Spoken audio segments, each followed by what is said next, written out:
The Frontline starts now. And we welcome you to another episode of the Frontline podcast, in which one of my guests traveled not so far, and the other one has traveled pretty far. We have Caleb Dawson, right from his own backyard, and then we have Jack Nolan as well, all the way from Pittsburgh. So one guy's gone not so far, the other one's gone pretty far. Guys, how's it going today? Not bad. I'm good. How are you? We're doing pretty good. I'm pretty excited for this one, mostly because I just get to make fun of Caleb the whole time. Caleb, let's start it off with you. Second season in the league, how's things going for you so far? It's been good. I like the group we have.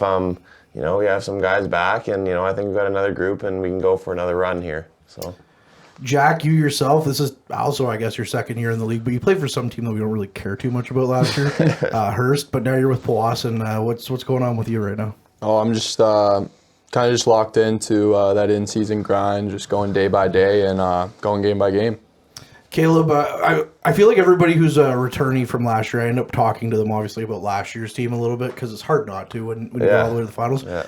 Your first year of junior A hockey, what was that experience like going all the way to the finals? Yeah, it was obviously a great experience. I played with so many great players, and obviously learned a lot from guys like Alex Little, all those other Cameron Lemke. So I was pretty fortunate to play with those guys, and I'm pretty thankful for it.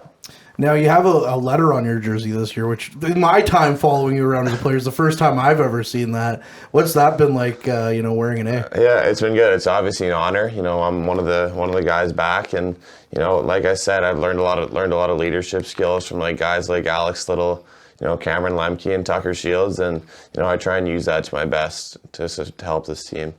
Jack, is it hard looking at this guy and being like, wow, he wears an A, I have to listen to him get it? No, Daw's a good leader. We talk about things that are on our minds, and we kind of try to do that with other guys in the room that hasn't been in our shoes yet. So I got to ask you, you're being from Pittsburgh, obviously there's some Penguins jerseys behind us here.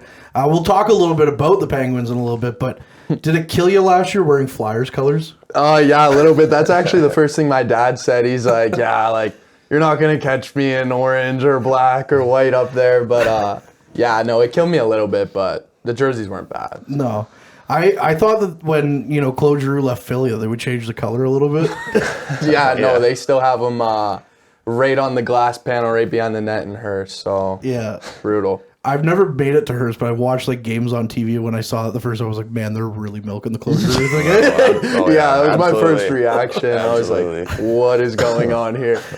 Oh, man, that just must kill you inside being from Pittsburgh, and now you're playing for a team owned by a guy who's your bane of your existence. It was a little brutal, but then they talked about him so much, so obviously I kind of went and looked just kind of what he did and just some of the stuff he's done. You can't even hate on him for it. So. I mean, he plays for the Sens, and I'm a Leafs fan, so I don't even hate him. But yeah. That also doesn't help, or doesn't hurt that the Sens haven't been good with him there either. So no, not at all. Whereas the Flyers were good with him. So. Caleb, you're a Stars fan, which whatever. But I gotta ask, how's watching the Stars been for you this year? They're still a pretty good team. Yeah, so. I mean, they've been pretty solid recently. Obviously, they lost a pretty tough game last night, but they've been in the win column, and it's been nice watching them. Does I know watching the games and watching them go far, this is something that I wouldn't know or have firsthand experience with my NHL teams. What's that like, watching your teams go to the actual conference finals? Yeah, it's pretty cool. I remember sitting on the couch and Matt Duchene scored that overtime winner against Colorado was a pretty sick feeling. Yeah. But they have lost in the conference final twice in a row, which probably almost feels as worse as losing in the first round, like you experienced. Oh my God. You know what? I think the one that hurt the most was when they got to the second round and lost in 5 games. Yeah. That one hurt the most because I was like, oh, finally, for years I was like, if the Leafs ever make it past the first round, they're dangerous. Watch out. They're everything is off their backs, and then they go and win one more game. I'm like, come on. It's typical. Yeah, I know. Thanks. It's difficult. Jack, your team has probably the most success though out of the three of us. Regrettably. But, what's that like watching an NHL team that you cheer for, have some allegiance to, hoist a cup? Yeah, I was sick. I was there for, the parade in the city in 16 and 17, so it was just, it was electric, obviously, but it was sick growing up watching Crosby because like you don't really realize like the impact he has on the city and like the amateur hockey in that area until like you're grown and like the NHL starts like using him as like the grandfather figure and everything. So it's like, yeah, I mean, it was amazing growing up. Everybody wanted to be like him. It's wild to me that he's like in his twilight years now. I know. Like him and Ovechkin. Like that's just it doesn't make sense. No, It's crazy. No, it doesn't. But and now Ovi's like week to week, Yeah. so it's like the goal chase is like. As a Pens fan, are you like invested in Ovi's like goal chase? Or are you like oh, No, not at all. Like, and I lived in Hershey for a little bit playing juniors, and their NHL team was like Washington. So my billets at the time actually were talking about getting season tickets for this year to try and like catch that game. But and speaking of like record and milestones, Crosby might get that 600 tonight. Yeah, so. you could. Should probably. That's more important, eh? So I gotta ask then, like, because everybody I know who's from Pittsburgh that's like a Penguins fan is like Crosby's like the GOAT, but like outside of Malkin and Crosby, who's your favorite Penguin that you've got to watch? Fleury. Yeah, Fleury. I That's a mean, solid answer. yeah, he's electric. Like in net and like just like the way he like carries himself, he's like such a good guy. who's been your favorite Dallas Star to watch over the years? I think Jamie Benn. Yeah. You know, he's been there the longest. Yeah. You know, he's kind of been the the cornerstone of that franchise. So I think seeing him over the years, he's still a big part of the team. So I think it's Jamie Benn for sure. It's kind of like wild to like first off be a Stars fan in Canada. Yeah. So is it a little strange that there's like an actual other Stars fan on the team and like Pelche? Yeah. I don't know many at all, and to find out that this French guy that I met, at the start of the year, is a Dallas Stars fan was just crazy. He's a little wild. Eh? Yeah. I don't know really how to describe Pels all that much. I mean, he was fun on the podcast, but he's a little bit of a wild card, I find. Yeah. All right, Caleb. The other question that comes to mind when we talk about you is last year. You wore number 12, which was a little foreign. Yeah. After watching you play for a couple of years, but it honestly didn't like look out of place, but it felt weird knowing everything else. But now you get the chance to switch to 10. How excited were you to get number 10? Yeah, I was obviously, we found out Matthew McMillan was leaving us, unfortunately. So, when I found that out, I got right on it, and I've worn 10 my whole life, so it felt pretty good to get it back. How is there like a moment of like, oh my god, I got to get in on this like right away, or are you kind of like? I mean, I knew we weren't having a lot of returners back, and the returners usually get the first choice. So, I wasn't super worried about it. You, Jack, when you come to the Voodoos, obviously with people like already ingrained because the season started, and they give you a list of numbers, I'm sure. What was 15? Was like 15 always been your number? Or No, not at all. The past 2 years they've been random numbers. So I had 10 last year actually. I didn't mind 10, but Pete gave me a list of numbers, and I was like, 15's not bad. And my sister wore 15 in soccer, so I was like, might as well. Yeah. What would be the number if you could pick one? It's funny you ask. Is it 87? Don't be 87. No. You don't want to be that guy. No, I'm not that guy. You don't want to be that guy. Me and Daw were just talking about it, and like I like 95. Like I grew up like being 21 and 67, but I don't know. I like the high numbers. Yeah, high numbers are great. I love when teams like actually like. This isn't me throwing shade. I just love when teams like actually have them. Because it's the same with like the battalion here locally. It's just like 1 to 30. And I'm like, why? It's rough. Like, Yeah. I don't know. Like the high numbers are great. Like I remember watching you guys with the Trappers, and Roos was like 67 Yeah, and stuff. I know. Like, oh, those great numbers. Yeah. Bring it back. Like Yeah. I don't know why. Yeah, actually, last year when I had Dylan McElhaney and Ryan Patrick on the podcast, I asked them about 87. They're like, "No, if you wear 87, you've got a target on your back." You're a hero if you do that. It's 87 and 71. They're like, "Don't touch those numbers." Yeah, and obviously 99, like anywhere you're at. Yeah. So. Oh yeah. Yeah. If you were 90 or I remember 97 too. Yeah. You don't yeah, wanna that's be that becoming guy. a thing now for sure. Definitely. Don't be that guy. No, but like I remember a couple of years ago when Josh Hosang like wore 66, and everyone was making a big deal about that. Is like this nothing guy who, his career, he had potential, but he didn't go anywhere. But like he's not Mario Lemieux. Yeah. Like, is that like another like sacred holy thing? Like as a Penguins fan, that you're like, don't touch 66. Yeah, like you don't really do that. Like you just don't. You don't set yourself up for like failure with that. Like just 66, 99, 87. Yeah. Those are like no can do. Yeah. Yeah, don't touch them. Yeah. So we got a couple of good Penguins jerseys back here. Actually, we got the yellow one. I love the yellow one. And then we got the Winter Classic one. What's your favorite Penguins jersey of all time? Oof. Probably the old one that's similar to this one, but it has the Penguins logo across the chest. That one's like unreal. Yeah, that one's good. Yeah. What about you, Caleb? What's your favorite Stars jersey? If you say like the neon green one, I'm gonna be like, I mean, I like those jerseys, but I think the ones from the early 2000s they wore. like the college font ones. Like when they won. Yeah, I really like those. Those ones, not the college font. The one that has the stars on the bottom. I love those jerseys. Those jerseys are slick. Yeah. As a Leaf fan, I have like 2 jerseys to choose from, so because they change pretty much the same. What's your favorite? If I had like jersey of all time or like Leafs jerseys? I do really like the current ones, since they've gone back to the old logo. Yeah, I didn't like the old. I didn't like the old one, where it's like the the it old looks Leaf. corporate. Yeah, It looks corporate. Yeah, it looks like everything that MLSE is. yeah. So I like that they went back to the old logo, but I also really liked. Everyone hated it. I liked the first reverse retro jersey, Oh yeah. like with the gray sleeves and stuff. Yeah. I don't know. They're all right. He better be all right. You're on my podcast. Jack, I'm going to turn the tables on you here a little bit, especially because the NOJHL posted the save that you were a victim of the other day with our wonderful second view from Harrison down in the corner. But you were snake bitten in that game because how many chances did you have on that power play alone? Too many. I don't even have a number. Too many that eats at me. Actually, been annoyed about that for the past few days. I know I shouldn't be. But no, it's just like gotta bat those ones in. Yeah. So when you get that pass across and you get a clean look like that, what's going through your mind when you see him make that save? Nothing. Nothing's going in my mind. I'm just like blanked, and I'm like, you gotta be kidding me. I go back to the bench, and everybody's letting me know it's all right. We're gonna get it back, but in my mind, I'm like, I need to get that one, like for us. So I think he's okay because Owen Call was obviously a lot worse. He got called out of the NOJHL media. What did he get called out for again? Where he got rocked and Kortney with the call. It's so funny. He gets chirped about it. What'd you say? I don't know. I don't remember what I said. He was like, call rock. And it was just all the boys chirping about it. It's so funny. That's a good one. Yeah.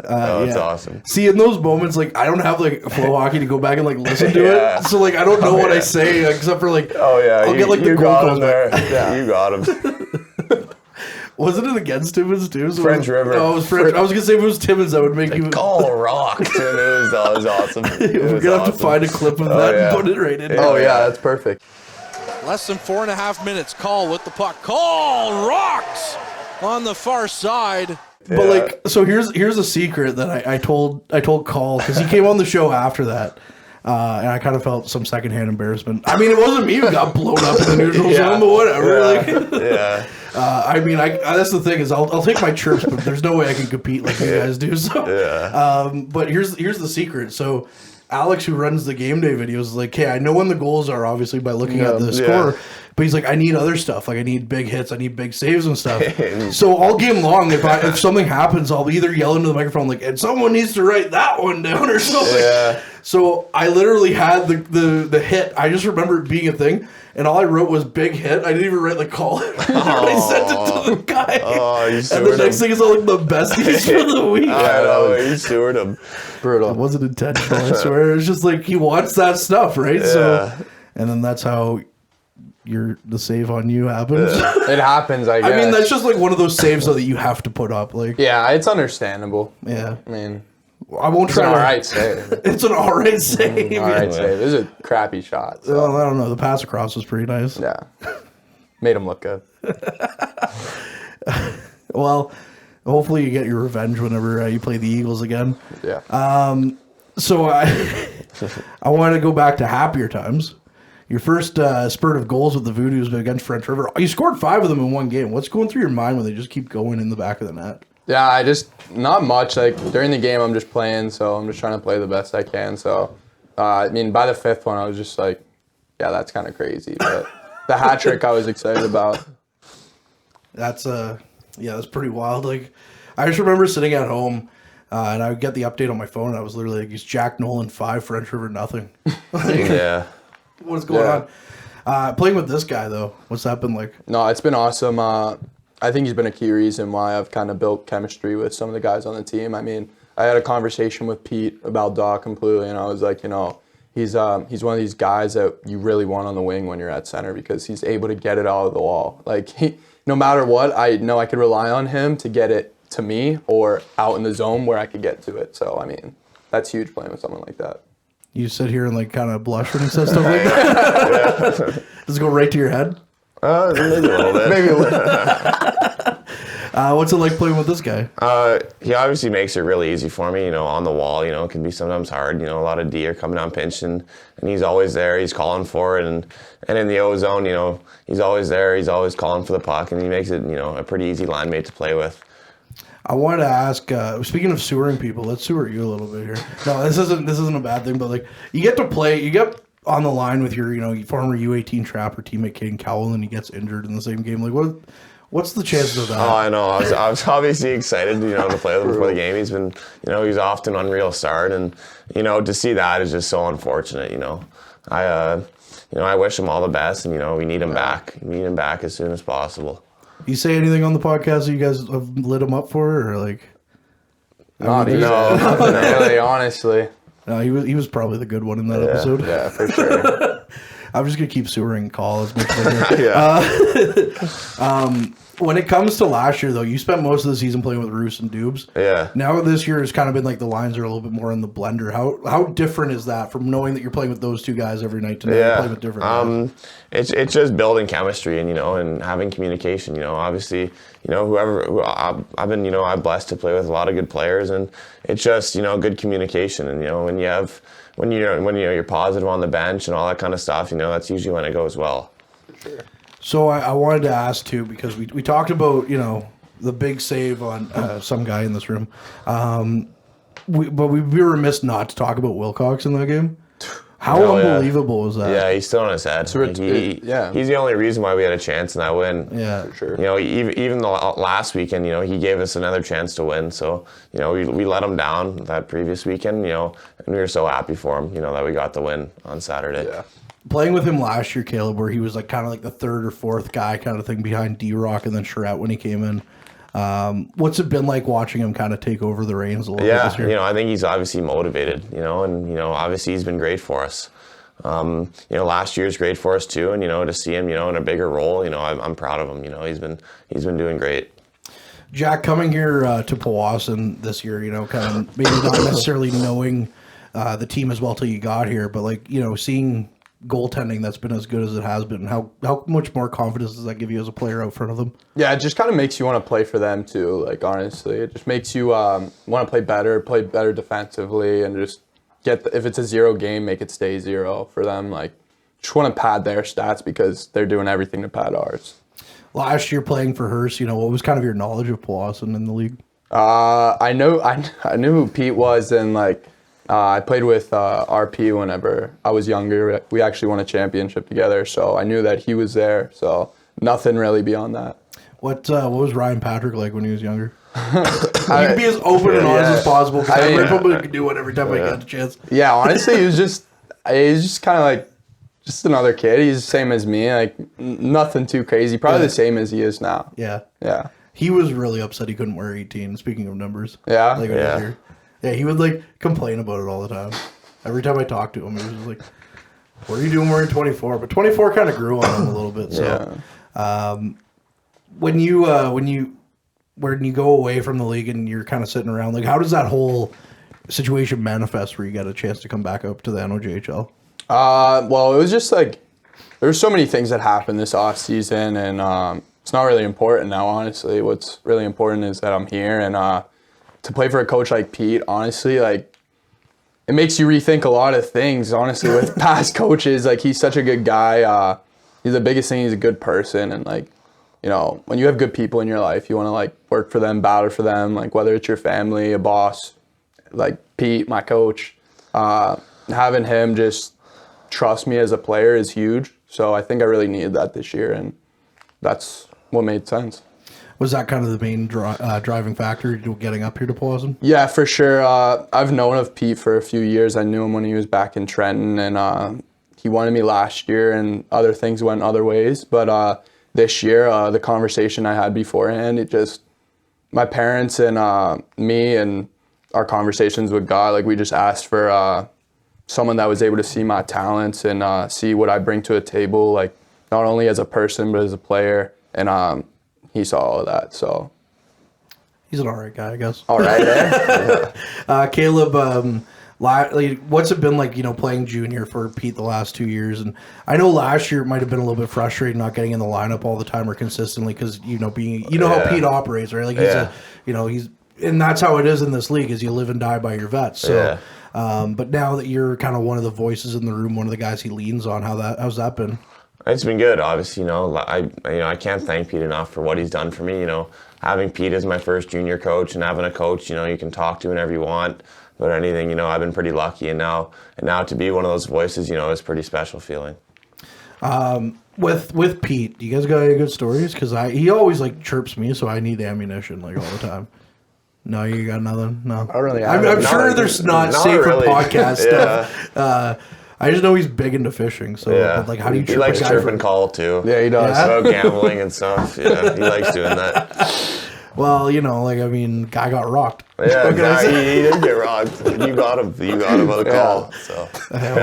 You know what, though? We pumped his tires when I was in Sudbury last. He had an absolute snipe that I got on camera, and then we posted him on social media. I haven't heard anything about that. Yeah, he did. Yeah, he's been playing good. He's been playing good hockey, and he knows that. He knows whenever he's not playing in his head, he's playing his best hockey. Yeah, well, it's been getting rocked in the neutral zone. Yeah. When he avoids that, everything's golden. Brutal. But anyways, one of the things I was kind of liner notes I was kind of given coming into this interview from Chris Dawson was he mentioned something about Bruce Boudreau. Yeah, that was my billet dad when I was in Hershey. Really? Yeah. Well, was he not the coach of the Bears? Yeah, so he was the coach of the Bears, and then whenever I was in Hershey living with him, I was actually the second person to find out he got the head coaching job in Vancouver. Nice. So we got to me and my roommate watched his first game back. It was sick. He's a beauty. What's Bruce Boudreau the person like?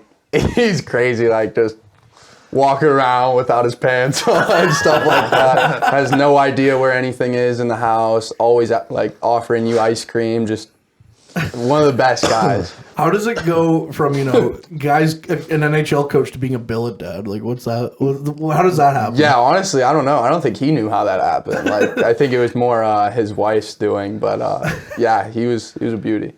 What's it like? Again, growing up. Fan of the Penguins, and here you go having a legendary Capitals coach as your billet dad. Yeah, it was actually funny for Christmas. I got on these Sidney Crosby socks, and he just made fun of me and then told me he threw them out. So yeah. Wow, yeah, what a guy! I know, what a guy. Threw away my Christmas gift. Yeah. Apparently, that's how much it mattered to him. Jeez. Yeah, screw Sidney Crosby, I guess, right?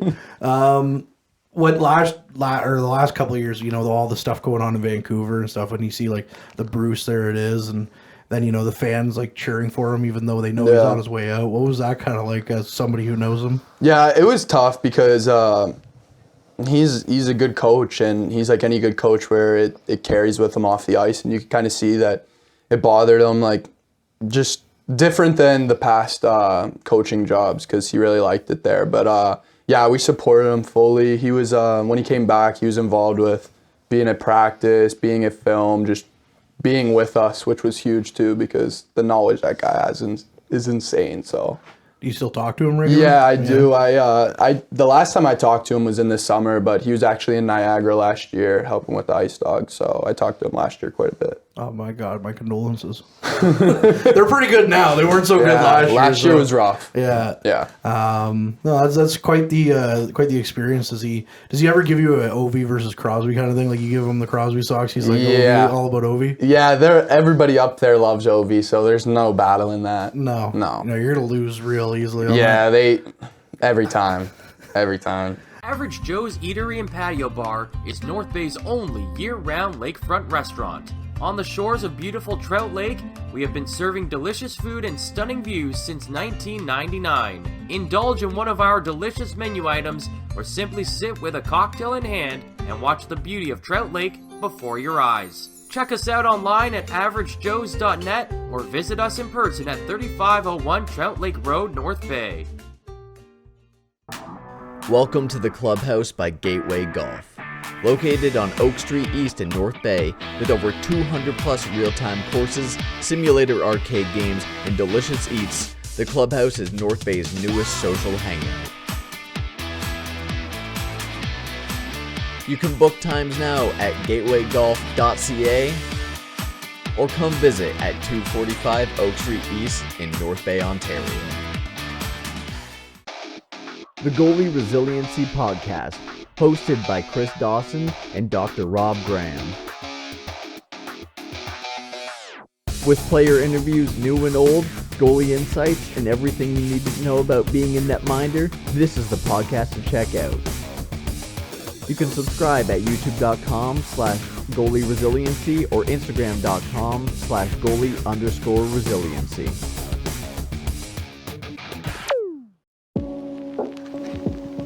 The Frontline podcast is broadcasted from inside the 360 Goaltending Icebox in North Bay, Ontario. 360 Goaltending, redefining Canadian goalie culture.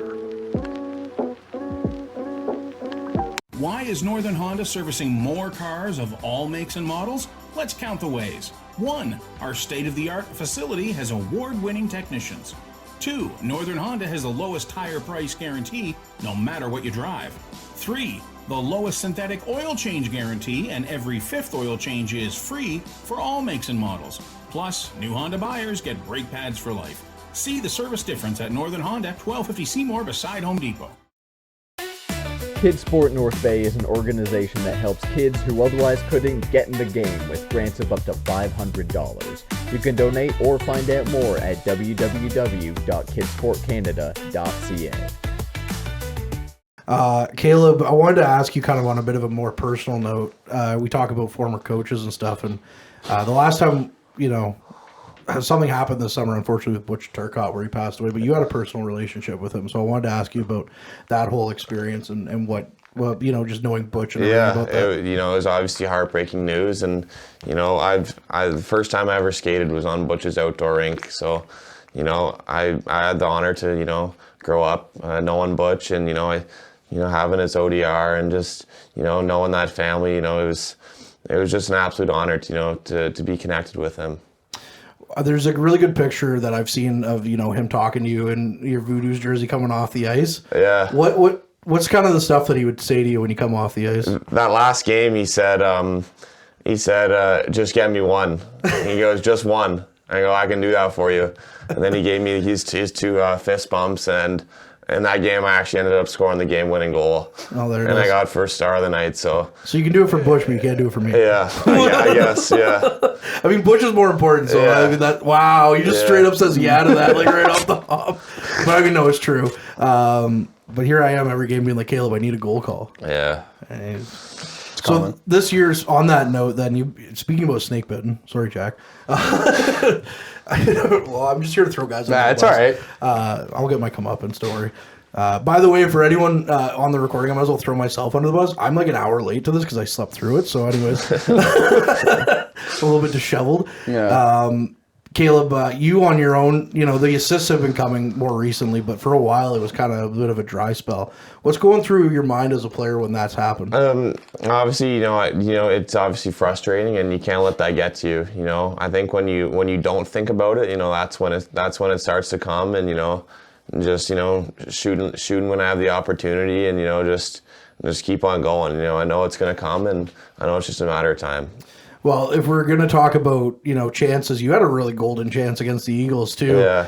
Where you hit the knob with the goalie stick, like, in the last Yeah. minute. What happened there? Yeah. He placed it perfectly. Yeah, I couldn't believe that. Rotundo sent me a sick flip pass. I made the move, and I just shot it on net, and I was honestly getting ready to sally. Like, I actually thought it was going in, and unfortunately the goalie made a save, but it's unfortunate. The luckiest of saves, Yeah. I would say. Yeah. But then you're part of the overtime winner, though, so that's got to feel a little bit better. Yeah. How do you guys feel about the overtime rules now? The 7 minutes and no shootout. I think it's I'd like to think having the shootout around. I don't think a game in junior hockey should end in a tie. No. So I mean, if they don't want to have the shootout, then do just overtime till someone scores or whatever. But 7 minutes, someone's bound to score, so it's really not that bad. Yeah, there's only been a few games that have ended in a tie, I think. What about you, Jack? Yeah, I think it's stupid. I think that, there's winners and losers. So we've got to win a game. That's fair. We talk about jerseys again, though. I wanted to ask you, because everybody loves the black one up there, the 1 of 1. Yeah. What's your thoughts on the black one? I like the black one. I think the black one's sick. Yeah. I think we should bring it. What about you, Caleb? I think it's pretty cool, too. I don't think there's many teams in our league that wear black, so that is true. I think it would be pretty cool. Yeah. What do you guys think, or what's like the worst jersey in the league? For me, the answer is pretty obvious. Like, I think Iroquois Falls has really? because not just their because they're designed, but it's like not embroidered at all, and it looks like a practice jersey kind of. So sublimated sucks. Yeah, like the old Voodoo's jerseys that were sublimated. Yeah, get rid of those. What about you, Jack? I actually don't know. I'm trying to think here. Oof. I think they're better this year, but Espinol's jerseys last year were awful. The green shells is not it. Well, it's like the green shells on the pants, but also like when they wore the white jerseys, you couldn't see the numbers on the side. Yeah, their jerseys this year are like nicer because it's like kind of like faded in. Better. But okay, so the most generic question that I ask everybody that comes on this podcast: favorite and least favorite rink in the NOJHL? A lot of guys hate on me for this, but I actually really like the rink in Sioux, Michigan. Yeah. I don't know, something about it. Some guys, complain that it's too old or whatever, and the ice is bad. But, just playing there, it's I like it, and Hearst too. Obviously, I think Hearst and Sioux, Michigan are going to be my top two, and then. I think you get this answer pretty often is French River is definitely the worst rink in the league, I think. Yeah, that's the answer I get from pretty much everyone except for I think Cowell and Call said something else. Massey. They said Massey. We never went there last year, so thank God. Well, it looked like it was going to happen this year, but now all the issues, which to me is that's really sad. Elliott Lake gets there. I know some people actually that were over the other day from Elliott Lake, and they're just like, we just want to watch hockey again. It's pretty sad. That is. There's not much to do in the community, right? So it's like, what about you, Jack? Favorite and least favorite? Yeah, I think I'll go with. I like Timmins. Yeah. Yeah, I like the double deckers or whatever. And least favorite, French is pretty brutal. It's pretty brutal playing there, but I don't really like. What is it though about is it guys say the boards are hard in French? What is it about French River other than the fact that not just the rink, is that they probably have 20 fans a night. Yeah, and I hate low ceiling barns. So really play low. Play in Powassan. Yeah, but but it's Powassan. So that's better though. Eh? Yeah. The fan situation in French River. There's 5 people that live there anyway. So the fact that they get 20 is pretty remarkable. That's pretty good. I don't know how that canteen though. I've talked about it. Yeah, food's really good. Yeah, give them props. The food is really good. Yeah. I'm waiting for a sponsorship here on the podcast. This is all I ever talk about is how good the food is there. Okay, so Reed DeBox gave me a wild out of pocket answer where he said the Peterborough Memorial Center, but where's the worst arena you've played in general? I actually this summer I went to the Chowder Cup with I actually went with Reed DeBox, and it was Peter's tournament, and it was where the Boston Junior Terriers EHL team or whatever team played, and the room was actually I couldn't believe how small. It was so small, and there wasn't a bathroom. Yeah. And the ice was skating on a curling rink. Really? It was atrocious. Yeah. What about you, Jack? My rookie season, I played in a arena called Ice Rink. That's what it was called. It was called Ice Rink, and there was no stands, anything. It was in New Jersey, and the Jersey Whalers played there. It was horrible. It was the worst rink I've ever played in. It's a weird setup. Yeah, just Ice Rink. Yeah. Ice Rink, at least you know what you're getting when it'd be weird if you went to Ice Rink and it's a basketball court. Yeah, that would be a little odd. But the fact that there's no stands, that's a bold strategy, Cotton. Let's see how it works over. Zero stands, so I don't even know if it's open still. Probably not. Probably not. The name's creative. Okay, what's on the flip side the best rink that you've ever played on? I think I think I was really young. I was maybe 12 or 13, but I played in the odd where the Kitchener Rangers play in a tournament, and that was pretty cool. And I think that's probably the best rink I played in. Never even been to the odd. Yeah, I've heard it's amazing. Yeah, it's cool. What about you, Jack? I've played on PPG. There's been a few rinks that I really like, but yeah, probably PPG is the nicest ice. You know what's wild is that you don't really think about him as a hockey player, but sometimes my color commentator, my former co-host Ben Sargent, he got to play at the ACC when he was a Timbit. And I'm like, really? He does. Wow. He's a Habs fan. It's like, this isn't fair. But he talked about it on the broadcast the last time he was on. He was like, yeah, I got to play. And then he fell asleep watching the game. And I was just like, that seems to be a theme with our people is falling asleep. But it just eats at me. Him and I though, we played baseball in high school ball growing up. We got to play at the Rogers Center. That was awesome. That sounds sick. Wow. The thing about it though is you don't know turf is different, so different. Oh, yeah. So I was in the outfield. Sorry, I know I'm pretty boring. Yeah, I know. my bad. No, it's okay. I got my sleep in already. So oh, we know.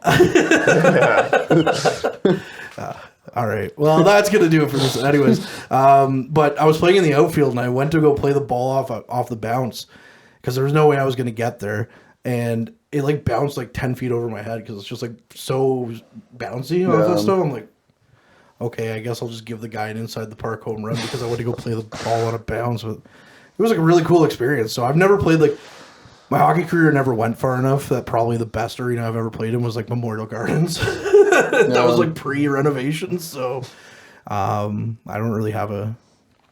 But as somebody who's gone around to the rinks, I have to say French River's probably my least favorite. No, Sudbury's my least favorite viewing experience.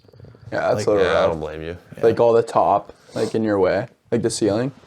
Well, it's not bad up there. It's just usually when I go to Sudbury, I'll hop in for a ride and I'll stand down at ice level. Mm-hmm. It's just a blah rink. Yeah. It's not that exciting. Yeah. No, it's pretty basic. I get the same kind of vibe from the John Rhodes and the Sioux. Yeah. That same sort of thing. So. Isn't that where you guys won though? Yeah. Isn't that there's good memories there? Yeah, obviously. So because that's what Cowell said. He's like, I love that arena for that reason. Yeah. So I've never been to that arena though, so I don't know what that's like, but yeah, the Sudbury arena is just so blah. The concession stand, they got really nothing going on, and they're so slow that you're just like. That is true. I've been to KL when I went up a couple of weeks ago with you guys. It's a pretty nice rink. That's the first time I've ever been. It was awesome. It's not bad. Yeah. I don't know how the ice ice wasn't bad. Yeah, ice wasn't bad. When we were in Englehart at the Tim Hortons. Reed was talking about how he doesn't like playing there because of how dark it is, and it is a dark rink. It's kind of weird. Yeah, that way. I like dark rinks. Yeah, yeah. I don't really love super bright ice. So PPG must you must be lying. Then PPG sucked. Yeah, PPG was super bright, but the ceilings are super high. So whenever you're in a bright rink and the ceilings are low, it's not it. No. But it's KL's. KL's pretty nice. Yeah, it's weird all the concrete in there. They're on the roof and stuff. Anyways, But I wanted to ask, because everybody that's come in here I have to ask this question about. So you weren't with the team yet, so I can only really ask you, but that road trip up to Hearst earlier this year, on the scale of 1 to bus on fire, where does that rank on bus trips for That's you? obviously not nearly as bad as that was, but, I couldn't believe being on the bus for that long, and especially since we lost the game right before that, and, being on the bus from 10 p.m. to 1 in the afternoon the next day, it was. I probably slept a couple hours, and it was brutal. Yeah, I can only imagine that's a lot of fun, and then to go there, still stay at the hotel, and then have to go back to Iroquois Falls. Yeah. Oh, what a weird road trip! I know. Yeah. So now the other thing that's kind of weird about it, I hope that they. At least reschedule that game where you play Hearst back to back up there. Yeah, so just, I know, going up and back. When you guys played in the playoffs last year. Well, yeah, when you played in the playoffs last year, where you had to go back for Game 5. Thankfully, you won. Yeah. But how annoying was it just to have to go back for one game? Yeah. I mean, I think we got to the rink at 7 or 8 in the morning. Went up there. We played the game. Thankfully, we won. Closed out the series, and I think we got back at 6 in the morning. My mom was up starting her day, and I'm here getting home from a road trip, so I slept all day. Jack, I gotta ask. So everyone talks about how when they play for a team and they go to play their first game back in that arena, it's just another game. It's just, we all know that's a lie. We all know that's just hockey player, jargon. The generic answer, like get the pucks in deep, stick to the gameplay kind of thing. For you, when you go up to Hearst for the first time, what's that going to be like? Well, it's just gonna be another game. Come on! No, it'll be nice.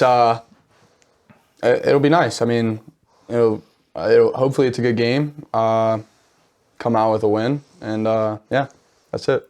Stick to the game plan. Yep. Get the pucks in deep. Yeah. Pucks in deep. Yeah. Another game. All right, you stick handle me into submission on that one. Oh yeah. Good for you.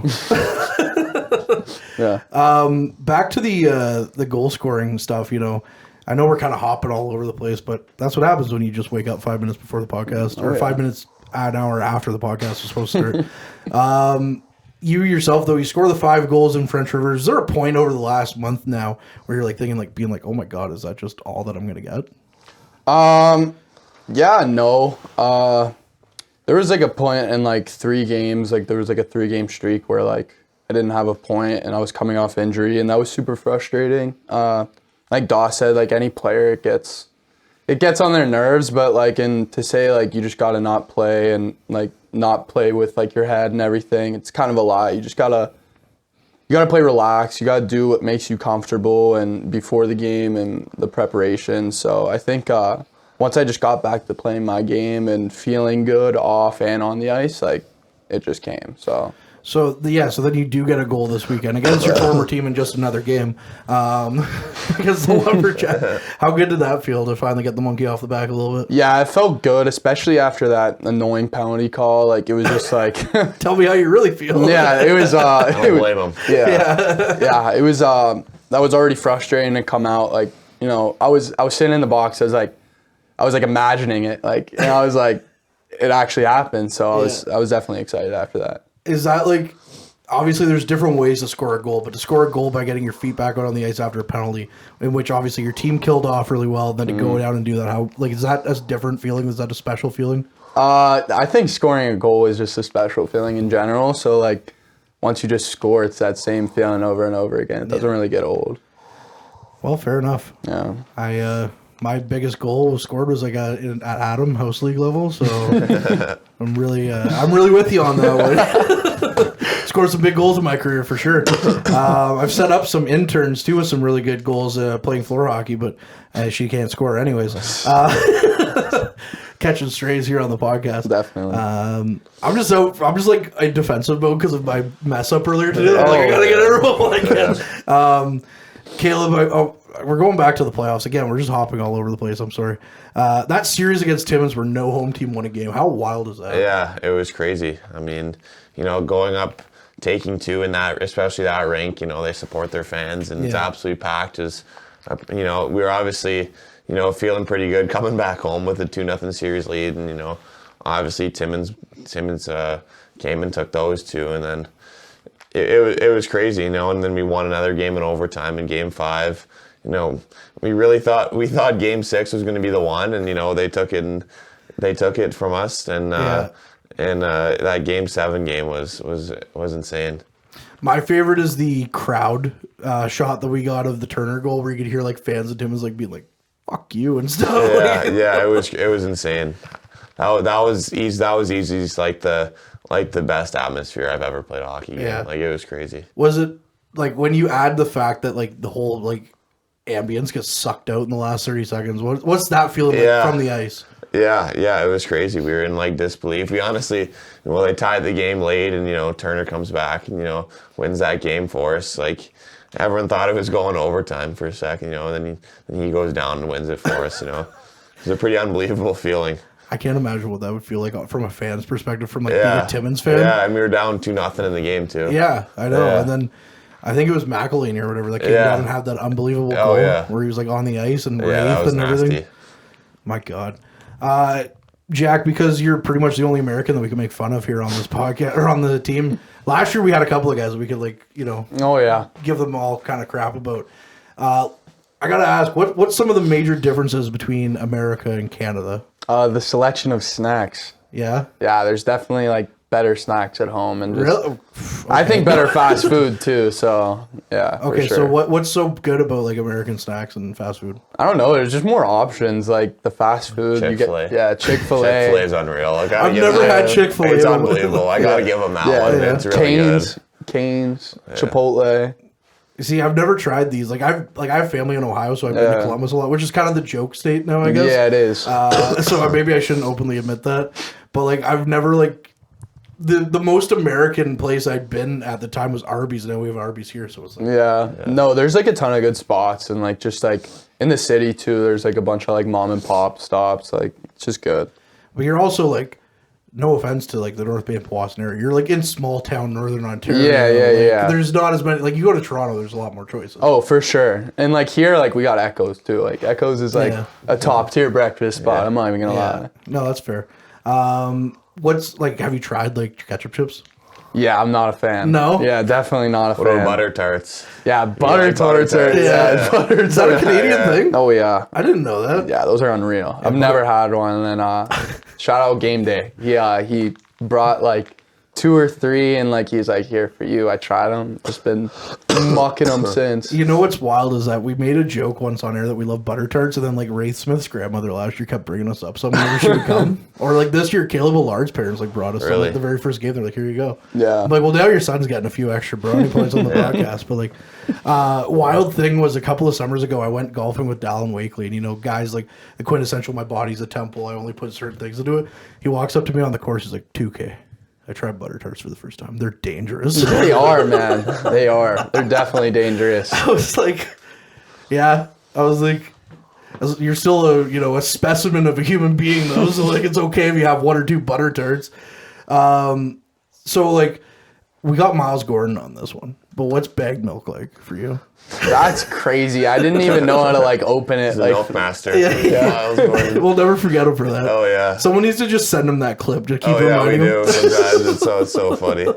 But yeah, so I admit bagged milk is weird. Yeah, me and my parent, they were just here this past weekend. We were just talking about it. We were like, it doesn't even make sense. No, like, it doesn't. It makes zero sense. You're still using a plastic container to pour the milk out of the milk bag. It doesn't make zero sense. No, none of it makes sense. Yeah, but it's silly. Yeah, So to each your own. last year we got into a heated debate too. McElhaney was kind of on my side though, which was great. So we did that infuriated Patrick a little bit more.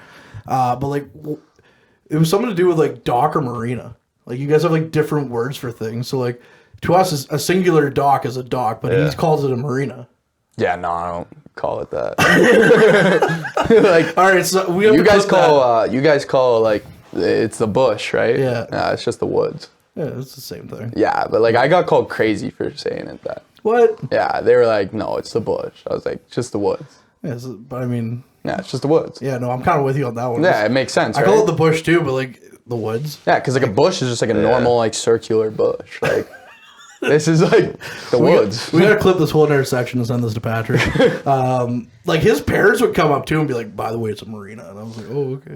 Like they were just like trying to like it was all fun and games, but I'm just like, people would come up like it was a debate in the stands, like straight up. That's like, crazy. Like it's a dog. I don't care what you say. It's a dog. Like, Yeah, I've never heard of that. Anyways, Caleb, are you guys gonna try and like get him on some Canadian stuff here? Like get him out to try some other things? Yeah. Have you had a poutine? What? No, I do not You don't like poutine. it? No. You came that's from literally crazy. the capital of French speaking in Ontario. Yeah, no, crazy. I do not. I don't That's like brutal. that. Yeah, It probably wasn't a good poutine. well, Where Siebel did you tried have to. it from? Okay, Siebel, I've had it from like arenas and stuff, but like Siebel tried to get me to try this McDonald's poutine or Okay. whatever it is. No, It was the worst thing I've No, ever you had. gotta in go my to life. like a chip truck. Like Ivan's is right Yeah, or around the corner Ivan's or here. Burger World or something like Oh, that. yeah. It's gotta have curds. It can't be like string cheese. No, in it. no, Like, no. It's not even an option. no. Dude, you were I don't missing know, out. man. It doesn't sound that good. I'd rather just have like fries and ketchup. Brutal. Okay, so Caleb, it's just you and I for the rest of the I can't. bad. I don't. My God. It's not that good. Everyone likes poutine. Like, Yeah, come I on. guess. Well, actually, my cousin's boyfriend in the States is like crazy about poutine. Like, there's a food truck in Callender near where they stay called The Fork, and he's like obsessed with it. So they had left after a couple of weeks here, and then I went to the Fork with my mom for like lunch one day, and I sent him a picture. He's like, I hate you so much right now. But it'll get to the point where he'll go to the grocery store on his lunch break. He'll like buy like fries somewhere. He'll get gravy and he'll get like cheese curds. And That's make it crazy. himself. Yeah, like. Yeah, that's nuts. Well, I would never be doing that. It's not good. Yeah, he loves it so much. Like he I knows don't what's blame up. him. Yeah, it's not good. I guess. No, we're gonna get it. We're gonna get you. Don't McDonald's poutine is not poutine. Yeah, that was crazy. I didn't even know they served that. Yeah. Oh yeah. Yeah. Actually, the craziest thing I ever was first off the poor employees in KL. The McDonald's when all was just like walking. Yeah.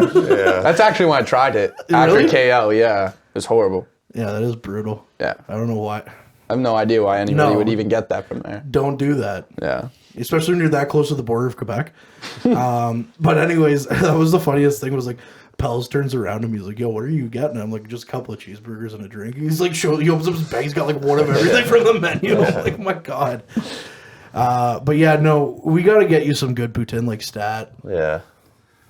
I'll try a bite. Yeah, well, no, you're going to try the whole thing. I might. You're gonna love it. Yeah. You think, Yeah. Yeah, We'll see. Like, it's got to be like the perfect, like, oh man, when the curds are like melted and everything. it's Like, like I'm going to go get a poutine. And it's now like a with good this. like ratio of gravy. It's not like, you know, a pool of gravy or whatever. You know. Yeah. Hey, Caleb knows what he's talking When about. a good Sounds poutine, like it. nothing really beats it. A No. good poutine, like it's True blue unreal. Canadian over here. Yeah, I mean, True North strong. Kudos, and free right eh? here. Yeah. This guy, all patriotic. Like, definitely. my God. Do you like tear up when the American anthem plays at games? Someone asked me this on our team, and I was like, no, but like it's definitely like the better anthem. Oh, yeah, well. it's definitely better. I won't disagree with that. Like your anthem's sick, but like Like during a football game and like the jets are flying over and everybody's going crazy. you There's guys know nothing how to like do that. it. You guys know how to do it like right. Yeah. For sure. But like poutine's just like Yeah, okay, I'll give you that. Even though I don't agree, I'll give it to you.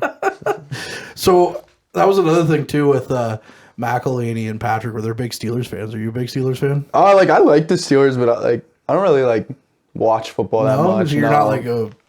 No, I'm not like true, a diehard yeah. Steelers fan. Like You're not a true American then. Nah, I guess. I'm not a true Yinzer. No, I mean go Bills, but Yeah.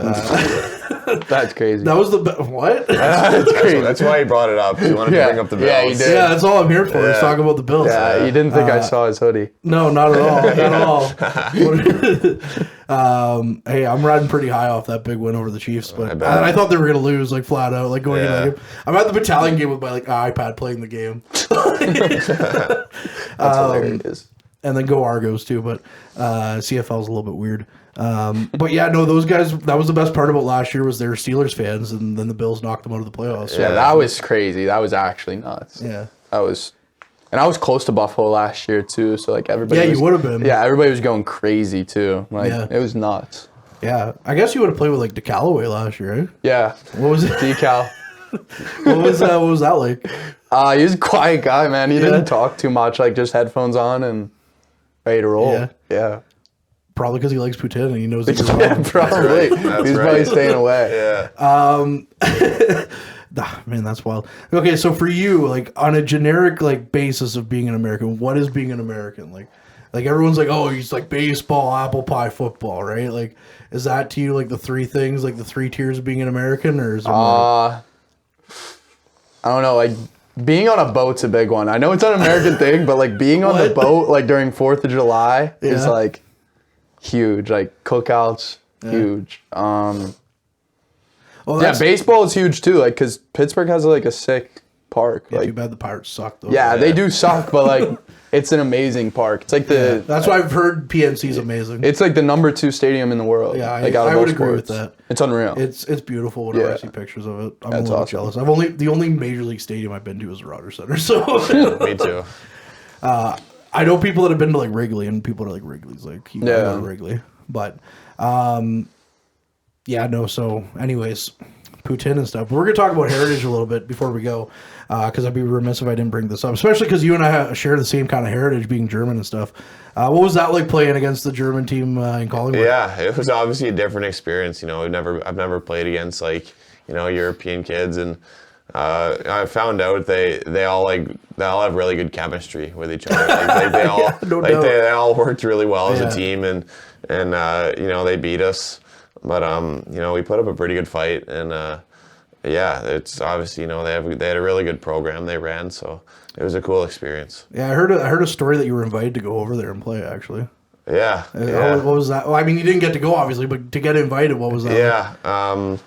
My dad's connected with Randy Edmonds. Yeah. His son's playing in the American Hockey League, and you know, he helps kids, you know, move on, you know, play junior in Europe. So it would be pretty cool. Have you ever had a chance to go to Germany? I haven't. No. Me neither. I mean, like, it's something that's like, you know, in the background there, but like, whenever Chris like goes hardcore on like the German heritage stuff, I'm just like, yeah, well, yeah. I am too. Yeah. So he's like, yeah, you got to bring that up, and I was like, well, that's easy to bring up because I'm interested in that too. Anyways, so that's cool heritage, unlike some other guy I know. So yeah. But gentlemen, no, for real, this has been a fun one. So I really do appreciate you sticking around a little bit longer. My apologies again, but thanks so much for coming on the front line here today. For sure. Problem. Thanks for having us. Yeah, no problem. I mean, it was so far for you to go. Yeah. Anyways, that'll do it here for another episode of the Frontline. He's Caleb. That's Jack. I'm some guy that slept in. The Frontline, hosted by Kortney Kenney, the official podcast of the Powassan Voodoos.